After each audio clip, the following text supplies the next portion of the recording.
Good morning, class 10. So, in the previous lesson, in the previous video, I have explained line by line up to page number 21.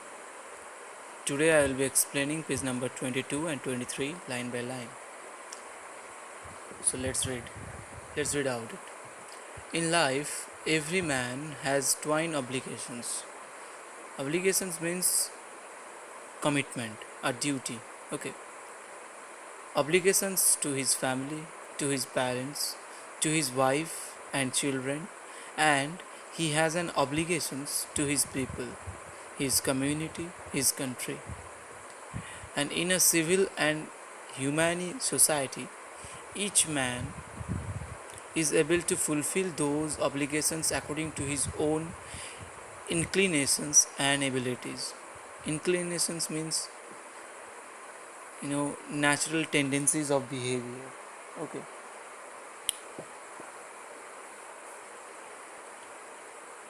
And but in a country like South Africa, it was almost impossible for a man of my birth and color to fulfill both of those obligations.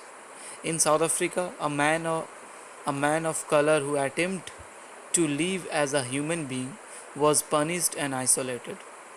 And in South Africa, a man who tried to fulfill his duty to his people was inevitably ripped from his family and his home and was forced to live a life apart, a twilight existence of secrecy and rebellion. Rebellion means, you know, the actions or a process of resisting or control. Okay, resisting, resisting authority. Then action or process of resisting an authority. So I did not, in the beginning, choose to place my people above my family. But in attempting to serve my people, I found that I was prevented from fulfilling my obligations as a son, as a brother, as a father, and a husband. So, according to Nelson Mandela, every human being has its own responsibility towards its family, community, society, right? And generally, under normal circumstances, a person can maintain the balance between the two. But in countries like, according to Nelson Mandela, and the situation was like that, in countries like South Africa, it was very hard and it was never so easy for them, the people of South Africa. And when a person of his color, would come up for the society, he would be arrested and taken away from his family, and he used to, you know, and the government used to keep them from fulfilling both responsibilities. So in the beginning, Mandela did not put his people over his family. He didn't pressurize the people of South Africa. But it was only later when he realized that in order to be there for his people, he was compromising his duties toward his own family. Right? I was not born with a hunger to be free. I was born free. Marks the line. It's a very important quote from Mandela. I was not born with a hunger to be free. I was born free. Free in every way that I could know. Free to run in the fields near my mother's hut. Free to swim in the clear stream that ran through any village.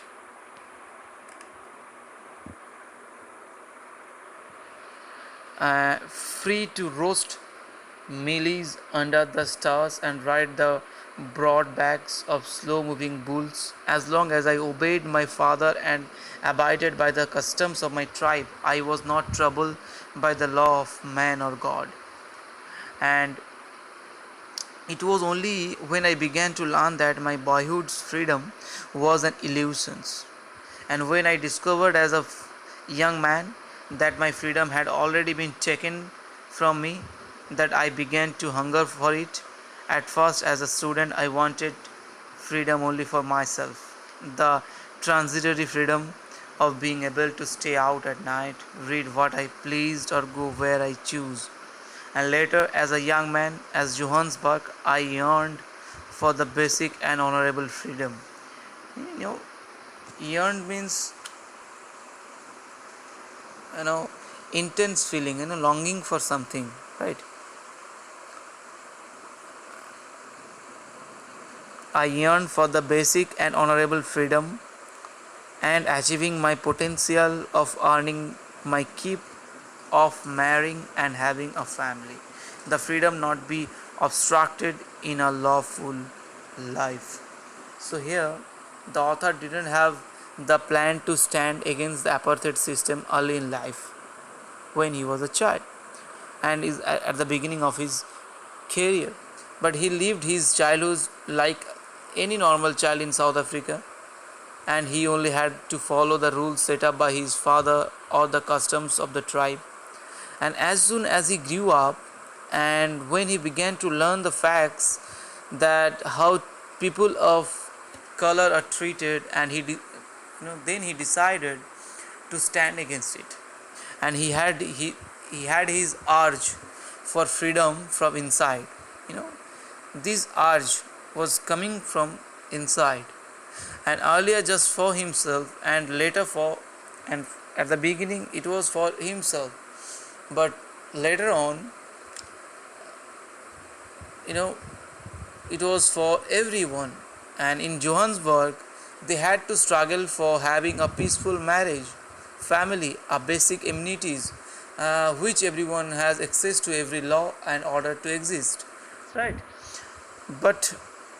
But then I slowly saw that not only was I not free, but my brother and sister were not free. I saw that it was not just my freedom that was curtailed, but the freedom of everyone who looked like I did. And this is when I joined the African National Congress. And that is when the hunger of my own freedom became the greater hunger for the freedom. And of my people, it was a desire for the freedom of my people to live their lives with dignity and self-respect that animated my life, that transformed a frightened young man into a bold one, that drove a law-abiding attorney to become a criminal, that turned a family-loving husband into a man without a monk. I am no more virtuous or self-sacrificing than the next man, but I found that I could not even enjoy the poor and limited freedom I was allowed when I knew my people were not free. Freedom is indivisible. The chains on any one of my people were the chains on all of them. The chains on all of my people were the chains on me. So Mandela joined the national. Here we found that Mandela joined the African National Congress when he realized that it is not only him whose basic rights were snatched away, but also those who looked like him. Right, every South Africans are suffering, and he had this fire inside him to free his people from this injustice. And it was this fire that changed the author completely as a man, from being sacred to brave, a lawyer to the one breaking the law, a family man to a man without a home and leaving a man into being a monk. And it was the knowledge that he and his people have restricted freedom that made him into a selfless man as opposed to before. And according to him, freedom cannot be divided, and snatching it away from someone was equivalent to taking it away from everyone, and that meant taking it away from the author. So the author himself was feeling the pain,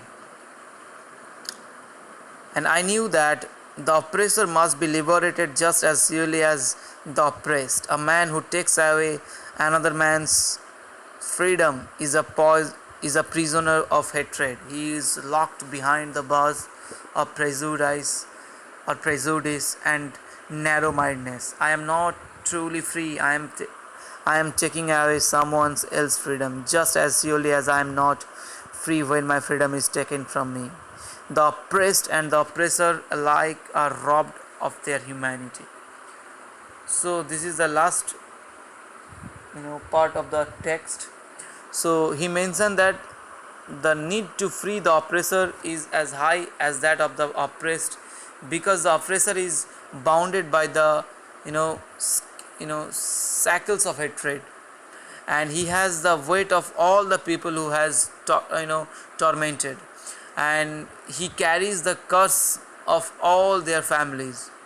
And for him, taking away someone else's freedom and making them a prisoner becomes a prisoners of biasness, and that's why he is robbed of his humanity and need to be freed. And that's why he was that these are the reasons that made him to crave for Africa's freedom.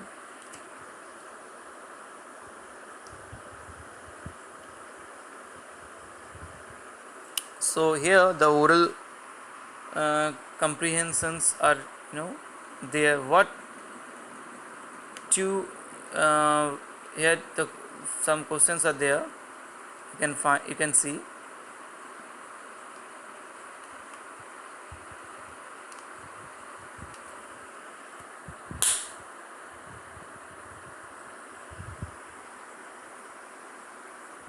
Okay, the questions like here the two obligations.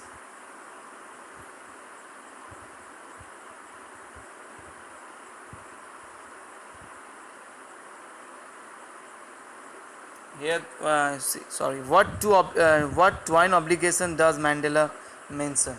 Right. So, according to Mandela, every person has twine obligations. Number one, for his family or towards his family, and number two, towards for his society, towards his society. What did being free mean to Mandela as a boy and as a student, and how does he contrast this transitory freedom with the basic and honorable freedom? So, question number one: what did being free mean to Mandela as a boy and as a student? So, as a young boy and a student, Mandela's idea of freedom was to be able to stay out at night, read whatever he desired, or go wherever he chose. But on growing up as a man, he realized that these are transitory freedom, and some certain time.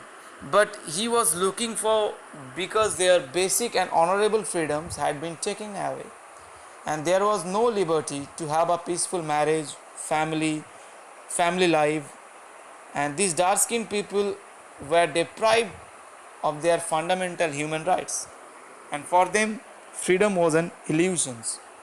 Right? Does Mandela think the oppressor is free? Why? Why not? So according to Mandela, the oppressor is a prisoner as the oppressed, and as soon as the former robs the oppressed of their freedom, he himself gets robbed of his humanity. That is why he thinks that the oppressors too is not free. Right?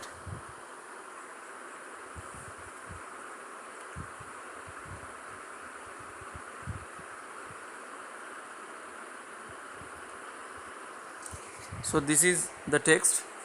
In the PDF you will find the detailed summary. Please go through it. Thank you.